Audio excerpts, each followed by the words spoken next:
And I'm going to be talking about the coming war with Amalek. I believe the spring of this next year through the spring of 2025, we're prophetically going to see the Isaiah 17 war take place and the Psalm 83 war take place.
오늘과 다음 안식일만 지나면 대체 신학 강의가 끝이 납니다. 오늘은 대체 신학이 초막절에 어떤 악영향을 끼쳤는지 다룰 예정이죠. 그리고 다음 주는 여러분이 아주 좋아하실 점을 다룰 텐데, 대체 신학이 안식일을 일요일로 바꾸었는가에 관해 볼 것입니다. 안식일이 안식일로 정해진 이유를 보여주는 좋은 증거들을 성경에서 확인하실 수 있을 테죠. 자, 이제 화면을 보면 대체 신학은 이러한 예수와의 모습을 이렇게 바꿨습니다. 그러면서 왜 유대인이 예수님을 알아보지 못할까 의아해하죠. 일단 보시다시피 손가락에 심각한 관절염을 앓고 있습니다.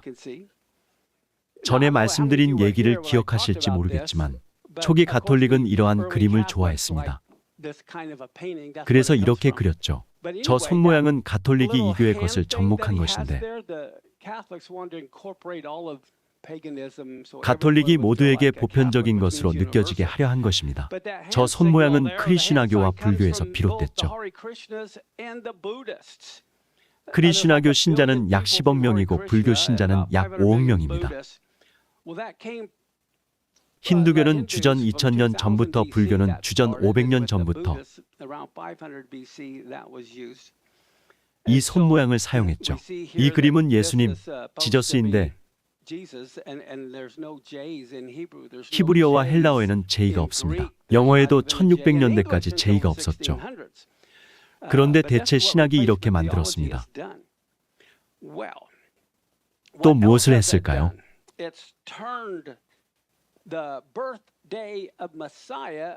메시아의 탄생일을 10월 초막절에서 크리스마스로 바꾸었습니다. 오늘 이 부분을 다뤄보죠. 왕이신 메시아의 탄생에 관해 이야기해 보겠습니다. 이 작은 마을 베들레헴에서 시작해 보겠습니다. 다들 베들레헴을 아시나요?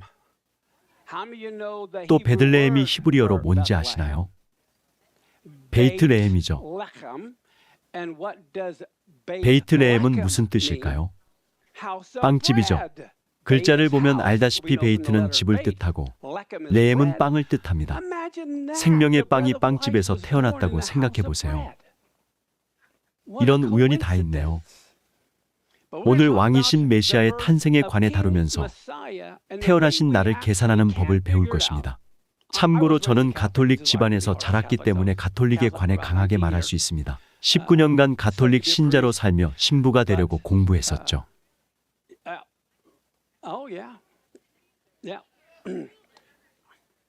하지만 하나님이 들어주지 않으셨습니다.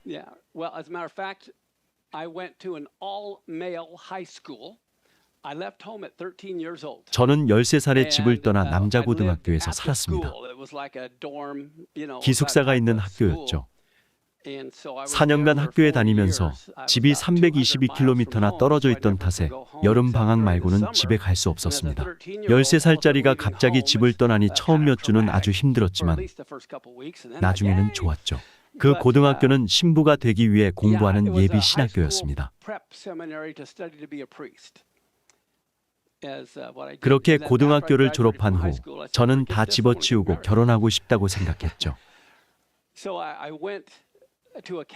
그 후 가톨릭 대학을 1년간 다녔는데 주님이 저를 정말 사역자로 부르신다고 느꼈습니다. 저는 당시 수도원과 수도자에 관해 아주 잘 알고 있었기 때문에 트라피스트의 수도자가 되어 켄터키주 겟세만의 수도원에 가려 했죠. 제가 평생 말을 안 하는 게 상상이 되세요? 당장 그만두고 싶네요. 그런데 놀라운 점은 겟세만의 수도원에서는 대학을 1년 더 다녀서 총 2년을 채우면 저를 받아주겠다고 했습니다. 저는 알겠다고 했죠. 그런데 그해 여름 저는 구원받았고 주님은 사제직이 아닌 목회자로 저를 부르셨습니다. 이 얘기를 한 적이 있는지 모르겠는데 하나님이 저를 성직자로 부르셨다고 느낀 이유는 잠시만요. 놀라운 얘기죠. 이 이야기를 위해 간단하게 파워포인트를 만들 걸 그랬어요. 그냥 말씀드리겠습니다. 저는 800명이 사는 작은 마을에서 자랐는데 800명밖에 없는 이 마을에서는 모두가 서로를 잘 압니다. 더구나 모두 독실한 가톨릭 가정이었죠. 아이를 18명 낳은 가정도 있었습니다. 18명이나 낳은 이유는 농장에 공짜 노동력이 필요했기 때문이죠. 항상 돈 때문입니다. 저희 집은 아버지의 다리가 불편해서 농사를 짓지 못했죠. 대신 아버지는 농민들을 위한 세무사가 되셨습니다. 어쨌든 이 작은 마을에서는 특히 고등학교에 다니면 아이들도 서로 모르는 사람 없이 전부 잘 알죠. 저는 누나 5명과 형 2명과 남동생 1명이 있었는데 총 9남매였습니다. 부모님은 30살에 13살도 안 된 자녀 9명을 두셨죠. 훌륭한 가톨릭 가정이었습니다. 30살에 13살도 안 된 자녀 9명을 두는 게 상상이 되세요? 어머니가 일을 하실 수 있었을까요? 아니요, 이미 하루 내내 일하셨죠. 1살 어린 남동생은 신생아였고 저는 18개월이었습니다. 당시 아이 셋이 기저귀를 차고 있었죠. 정말 말도 안 되는 일이었습니다. 아버지는 1957년에 폭스바겐 벤을 모셨죠. 당시 폭스바겐 벤에는 앞범퍼와 안전벨트가 없었습니다. 어느 날 밤 10시에 시속 100km로 도로를 달리셨죠. 그때는 속도 제한이 없었거든요. 그런데 도로에 주치자가 두고 간 차가 있었습니다. 가스가 떨어진 트럭을 그냥 고속도로에 버려두고 갔죠. 아버지는 밤 10시에 시속 100km에서 110km로 달리다가 트럭 뒤를 들이받았습니다. 그러자 벤이 완전히 떨어져 나가서 앞에는 금속 조각만 남아 있었죠. 엔진도 사라졌습니다. 아버지는 트럭 뒤를 받은 후 브레이크를 밟은 오른쪽 다리의 대퇴골이 완전히 부서지고 골반도 산산조각이 났죠. 머리는 천장을 뚫고 나갔고 발은 바닥을 뚫었습니다. 3년간 전신 깁스를 하셨죠. 의료 수준도 지금과 같지 않았습니다. 상상해보세요. 아버지는 30살에 3년간 전신 깁스를 하셨고 어머니는 전신 깁스를 한 남편을 두고 아이 9명을 돌봐야 하셨죠. 수입도 없고 주치자는 보험도 없었습니다. 아버지도 어머니도 일을 못하셨고 13살도 채 안 된 저희 남매들도 일을 못했죠. 수입이 전혀 없었습니다. 그래서 종종 이런 농담을 했죠. 사전에서 가난하다는 말을 찾으면 빌친의 가족을 보라고 나온다고요. 아버지가 퇴원하신 후에도 장애인을 고용하려는 사람이 없었죠. 아버지는 온갖 노력을 하며 부동산 중개업을 하려 하셨는데 작은 가톨릭 점원타운에서 아버지가 흑인에게 집을 팔자 절대 안 된다며 쫓아냈죠. 또 유대인에게 집을 팔자 절대 안 된다며 쫓아냈습니다. 아버지는 어쩔 도리가 없어서 다른 직업을 열심히 찾았고 결국 세무사가 되셨죠. 하지만 어머니와 아버지가 일을 못하셨을 때 저는 생후 1년 6개월이었기 때문에 잘 몰랐지만 저희 가족이 약 4년간 살아남은 방법은 그저 사람들이 가져다 준 상자들 덕분이었죠. 그렇게 살았습니다. 5학년이 된 누나는 남자 옷과 신발을 착용해야 했죠. 상자에 그것밖에 없었으니까요. 그렇게 몇 년간 상자를 받으며 살았습니다. 그래서 저는 모든 집에 상자가 배달되는 줄 알았어요. 아무것도 몰랐죠. 아버지는 대퇴골을 잃고 골반에 금속 막대를 다셔야 했습니다. 그리고 그 금속 막대를 수직으로 다는 대신 앉는 것을 포기하거나 수평으로 다는 대신 서는 것을 포기해야 했죠. 아버지는 서는 것을 택하셔서 막대를 수직으로 달았습니다. 완전히 고정되어 무릎도 구부릴 수 없는 다리가 됐죠. 또 다른 쪽 다리보다 5cm 짧아져 늘 밑창을 덧붙인 신발을 사야 했습니다. 그러다 과학이 발전해서 인공 고관절을 삽입한 이후로는 그나마 다리를 흔드실 수 있게 됐죠. 원래는 뻣뻣했습니다. 그리고 보강한 신발을 신기 싫어 혹시 다친 다리를 늘릴 수 있냐고 물었더니 의사가 그건 안 되지만 정상인 다리를 5cm 정도 줄일 수 있다고 했죠. 아버지는 그렇게 하자고 하셨고 병원에서는 허벅지를 절개해 뼈를 5cm 정도 잘라냈습니다. 그리고 뼈를 금속 브래킷과 나사로 고정해 끼웠죠. 그리고 몇 달 후에 넘어져서 부러졌습니다. 다시 열어서 새로 수술하고 끼워 넣었죠. 그리고 1년 후에 다시 열어서 브래킷과 나사를 꺼냈다가 다시 조였습니다. 그래도 골반을 흔들 수 있고 보강한 신발을 신지 않아도 되셨죠. 이렇게 아버지는 평생 큰 고통 속에 사셨습니다. 현재 부모님은 두 분 다 천국에 계시죠.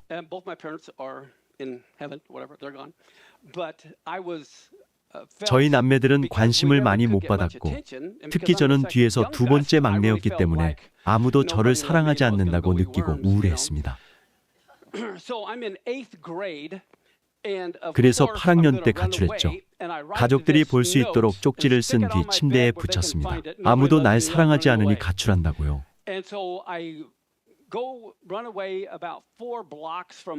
그리고 내 구역을 지나 개울이 있는 숲으로 갔죠. 옆에는 철로와 고속도로가 있었습니다.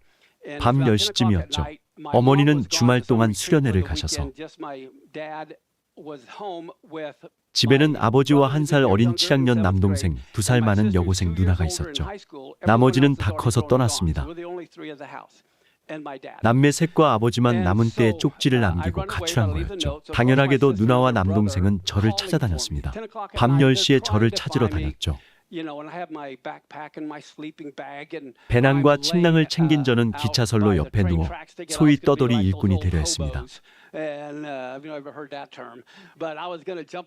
기차가 지나가면 바로 뛰어타서 떠나려고 했죠. 다만 도망갈 때는 항상 개울로 가야 함을 다들 알고 있기에 남동생과 누나의 목소리가 들렸습니다. 저를 부르며 어디에 있냐고 했죠. 저는 베개를 베고 누워 있었는데 갑자기 이상한 소리가 들렸습니다. 경찰이 확성기에 대고 말하는 것처럼 큰 소리가 들렸죠. 아버지의 목소리였습니다. 마크, 얘들에게 내가 어디 있는지 알려주거라. 저는 하나님께 부르짖었습니다. 하나님, 제가 어떻게 해야 하나요? 도망가야 하나요?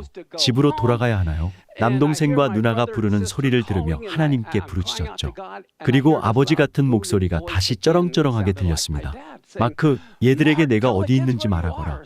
결국 저는 위치를 알려줬고 가족들이 달려왔습니다. 그리고 저는 그 목소리를 들었냐고 물었죠. 아버지가 경찰을 불러서 소년원으로 데려갈까 봐 걱정했거든요. 그런데 아버지는 다리가 불편하셔서 아무 데도 못 가고 집에 계셨습니다. 누나와 남동생만 저를 찾으러 왔죠. 둘에게 큰 목소리를 들었냐고 묻자 아무것도 못 들었다고 했습니다. 그런데 갑자기 젊은 남자가 나타나 우거진 숲에서 저희에게 걸어왔죠. 전에 본 적 없는 모르는 사람이었고 그 후로는 한 번도 보지 못했는데 도움이 필요하냐고 묻더군요. 누나는 남동생이 집을 나갔다가 다시 돌아오기로 했다고 했죠. 남자는 잘 됐다며 제가 있어야 할 곳은 집이라고 한 뒤 밤 10시에 숲속으로 사라졌습니다.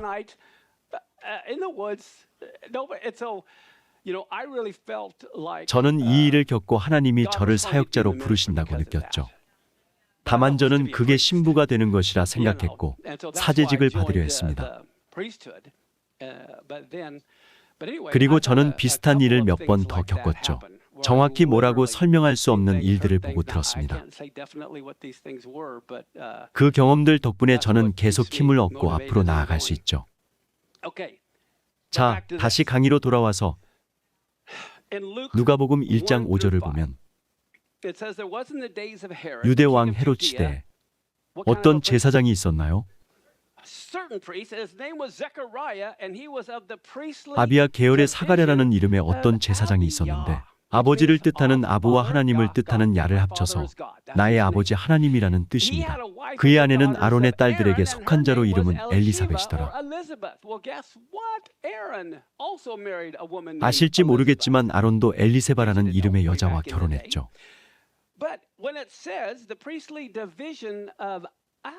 그런데 아비야 계열의 제사장이란 무엇일까요? 성경에서 역대상 24장 7절과 8절을 살펴보면 24개의 제사장 계열과 각 계열의 수장이 나와 있습니다.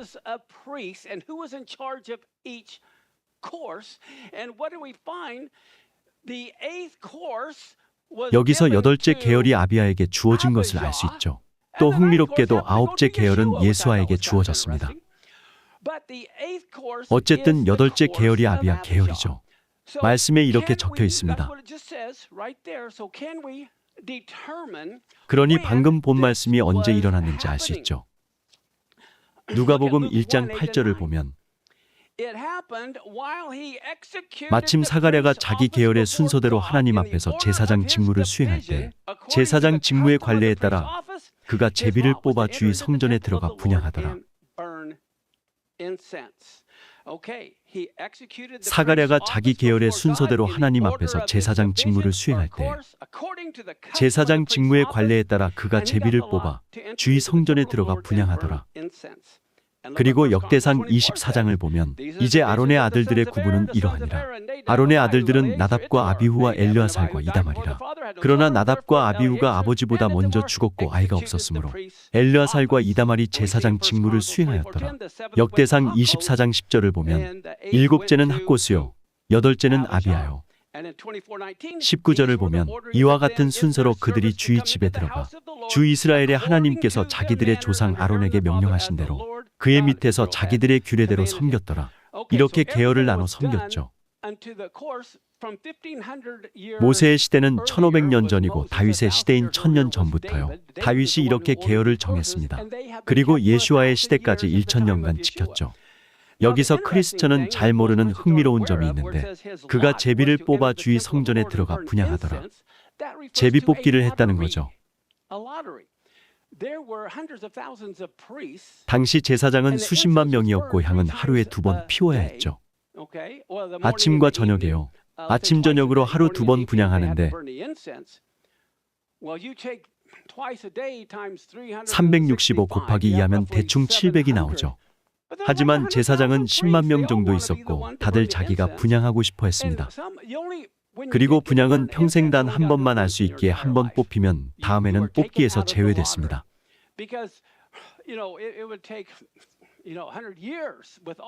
모든 제사장이 분향하려면 100년은 걸렸을 테니까요. 그러니 사가랴는 줄곧 분향하고 싶어 했고 분향을 위한 제비 뽑기를 해왔습니다. 제사장들은 매일 제비를 뽑아 제단에 제물을 올릴 사람과 제사를 드릴 사람을 정하고 죄를 치울 사람을 정했죠. 제사장의 직무는 전부 제비 뽑기로 정해졌습니다. 마치 농구팀에 속해 있지만 평생 벤치에만 앉아 있는 것과 같았죠. 다들 시합에 나가고 싶어서 제비 뽑기에 당첨되길 기도했습니다. 특히 분향을 위한 뽑기에 당첨되어서 지성소로 들어갈 수 있길 바랐죠. 그게 1순위였습니다. 아마 사가랴는 자신이 하나님께 사랑받지 못한다고 느꼈을 테죠. 나이가 들어 은퇴할 때가 됐는데 아직도 뽑히지 못했으니까요. 우리도 이미 때가 다 지났다고 생각할 때가 있지만 하나님은 우리의 기도에 응답하실 완벽한 때를 기다리고 계십니다. 가장 좋은 때를 아시죠? 자, 계열의 순서가 어떻게 진행될까요? 종교력이 언제부터 시작되죠? 니산월 1일입니다. 간단히 설명하자면 니사놀은 대략 4월쯤이죠. 신명기 16장 16절을 보면 내 모든 남자는 한 해에 3번 주 내 하나님께서 택하실 곳에서 그분 앞에 보이되 곧 무교절과 칠칠절과 장막절에 보이되 모든 사람이 1년에 3번은 와야 하죠. 다른 나라에 있는 유대인이더라도요. 그래서 사도행전에서 열방의 유대인들이 샤브옷을 지키러 왔죠. 그리고 24개의 계열이 있는데 24 곱하기 1은 48이죠. 6월절, 오순절, 초막절을 합한 3주 동안에는 24계열이 전부 함께 섬겼습니다. 그 이유는 예를 들어 요세푸스에 따르면 6월절에 200만 명이 예루살렘에 모였죠. 모든 일손이 필요했기에 제사장들이 전부 섬겼습니다. 그래서 첫째 계열이 니사놀 첫 주에 섬기고 둘째 계열이 둘째 주에 섬기는데 다음 주에 6월절이 있어서 둘째 주에 섬긴 사람들이 셋째 주에도 섬겼죠. 모두 일손을 보태야 하니까요. 셋째 계열도 마찬가지였습니다. 6월절 주간도 섬기고 그 다음 주도 섬겼죠. 이렇게 몇몇 계열은 2주 연속으로 섬겨야 했습니다. 절기와 가까운 시기일 때요. 보통은 한 주간 섬기고 6달 후에 또 한 주간 섬겼습니다. 이렇게 계열의 순서가 진행됐죠. 자, 셋째 계열 다음에는 어떻게 될까요? 어렵지 않죠. 넷째 계열이 옵니다. 그리고 다섯째 계열, 여섯째 계열, 일곱째 계열이 5월을 섬겼죠. 이때는 오메르 계수 기간입니다. 6월절부터 샤브옷 곧 오순절까지 오메르를 계수하죠. 일곱째 계열 다음에는 어떻게 될까요? 그렇죠. 여덟째 계열이 옵니다. 그런데 여덟째 계열 때는 무엇을 할까요? 샤브옷 곧 오순절이 왔기 때문에 모두 그 주를 섬겨야 했습니다. 그리고 나서 아홉째 계열이 오죠. 다들 이해되시나요? 자, 사가랴가 자기 계열의 순서대로 섬길 때 주의 천사가 나타나 아이를 얻을 것이라고 합니다. 그러니 사가랴는 집에 가야 한다고 생각했을 테지만 다음 주까지 집에 가지 못했죠. 샤브옷 주간 내내 섬긴 다음 집에 갔습니다.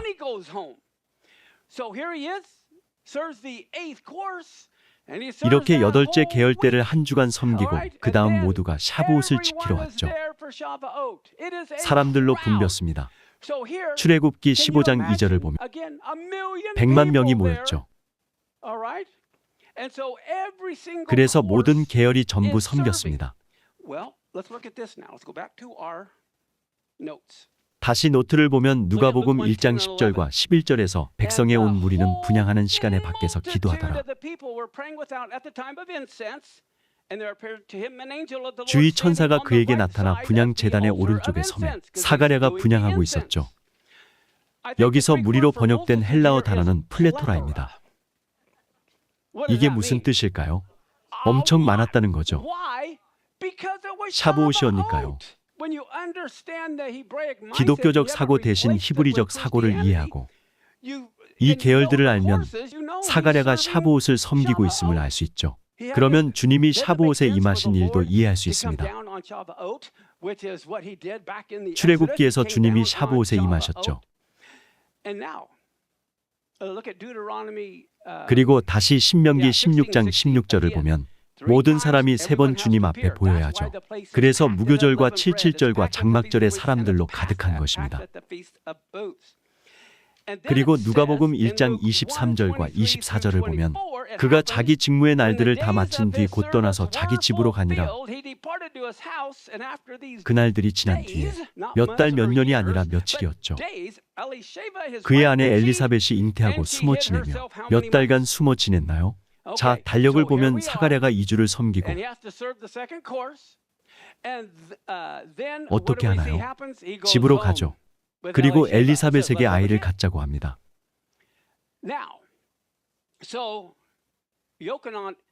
요하난 곧 요한은 이때 잉태됐죠. 요하난이 진짜 이름이라서 그렇게 말한 것입니다. 요하난의 뜻이 뭔지 아시나요?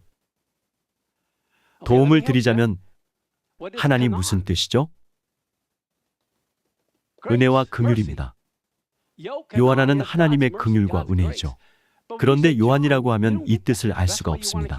히브리어를 알아야 하나님의 은혜와 자비라는 뜻을 알 수 있죠. 자, 그때는 9째 계열, 10째 계열, 11째 계열이었습니다. 엘리사벳은 5달간 숨어 지냈죠. 6월 중순이었으니까 7월, 8월, 9월, 10월을 지나 11월 중순까지 숨어 지냈습니다. 그때쯤 티가 나서 숨길 수 없었죠. 그리고 어떻게 됐을까요? 다음 구절인 누가복음 1장 26절을 보면 여섯째 달에 천사 가브리엘이 하나님에 의해 나사렛이라 하는 갈릴리의 도시로 보내어져서 다시 달력을 보면 5째 달이 11월이면 6째 달은 언제일까요? 11월이죠. 빛의 절기인 하누카가 있습니다. 이날 노아의 무지개가 처음 떴고 하누카 때 메시아가 잉태되셨죠. 말씀을 보면 누가복음 1장 35절과 36절에서 천사가 미리암에게 대답하여 이르되 성령님께서 내게 임하시고 가장 높으신 이의 권능이 너를 덮으시리니 그런즉 또한 내게서 태어날 그 거룩한 것은 하나님의 아들이라 불리리라. 보라, 내 사촌 엘리사벳도 늙은 나이에 아들을 잉태하였느니라. 잉태하지 못한다고 하던 그녀에게 이 달이 6째 달이 되었나니 구약에서처럼 기적 같은 탄생이 일어납니다. 이삭과 사무엘의 탄생처럼 기적 같은 탄생이 일어나죠. 이 달이 6째 달이 되었나니 곧 12월 중순에 메시아가 잉태되셨다는 거죠. 누가복음 1장 56절을 보면 미리암이 그녀와 함께 석 달쯤 거하다가 자기 집으로 돌아가니라. 왜 3달간 머물렀을까요? 6달 더하기 3달 하면 얼마죠? 아기를 낳는데 몇 달이 걸리나요? 요한이 태어날 때까지 묵은 것입니다. 요한은 6월절에 태어났죠. 현재 많은 유대인은 엘리야가 6월절에 오리라 믿습니다. 요한은 엘리야와 같은 사람이었죠. 그렇죠? 그리고 요한은 6월절에 태어났습니다.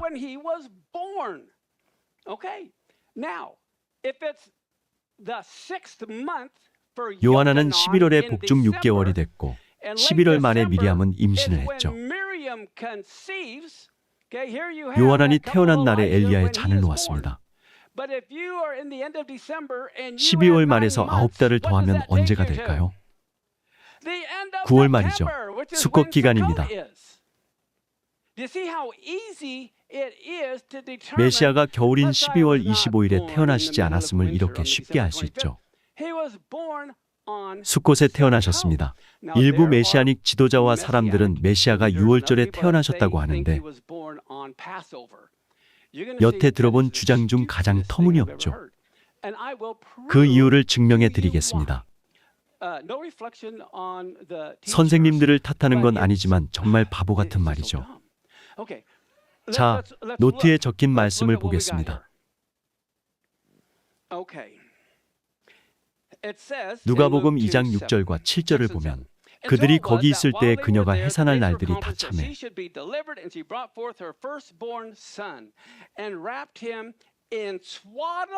그녀가 자기의 맏아들을 낳아 포대기로 싸서 구유에 뉘었으니 이는 여관에 그들을 위한 방이 없었기 때문이더라. 어떻게 된 거죠? 수꽃에 전 세계에서 200만 명이 몰려온 것입니다. 그래서 남는 방이 없었죠. 한겨울이었다면 온갖 종류의 방이 있었을 것입니다. 한겨울에 알래스카로 휴가 가는 사람이 얼마나 될까요?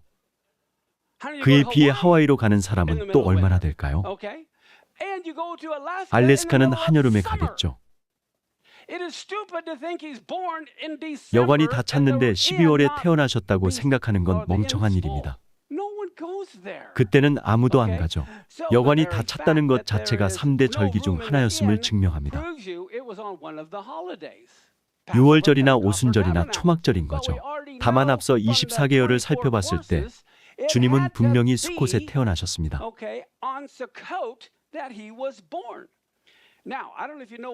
포대기에 관해 아시는지 모르겠지만 일단 구유는 원래 수카였죠. 유대인은 초막절에 모두 수카에 있어야 합니다. 그렇게 해야죠. 이 예루살렘 사진을 보면 트럭들이 전부 수카를 싣고 있습니다. 수카를 운반하고 있죠. 트럭 위 수카에서 지내거나 다른 곳에 파는 것일 겁니다. 낙타 위에도 수카를 지어 들어갈 수 있죠. 모든 사람이 수카 안에 있습니다. 이렇게 생긴 장막에 들어가 있죠. 이제 포대기에 관해 말하자면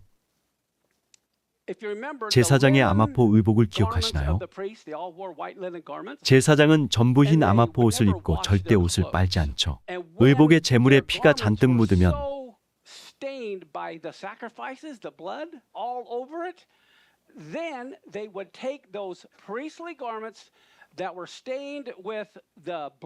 우리 죄를 위해 흘린 동물의 피로 물든 제사장 의복을 가늘고 긴 조각으로 잘라서 커다란 성전 등잔의 심지로 사용했습니다. 심지가 되었죠. 또 여인의 뜰에 있는 거대한 바구니에 조각을 담아 여자들이 집으로 조각을 들고 가서 아기를 감싸는 데 사용하기도 했습니다. 그러니 예수님을 감싼 포대기는 속죄의 피가 묻은 제사장 의복이었죠. 그게 바로 포대기였습니다. 제물의 피로 물든 제사장 의복으로 제사장이신 예수님을 감싼 거죠. 이게 끝이 아닙니다.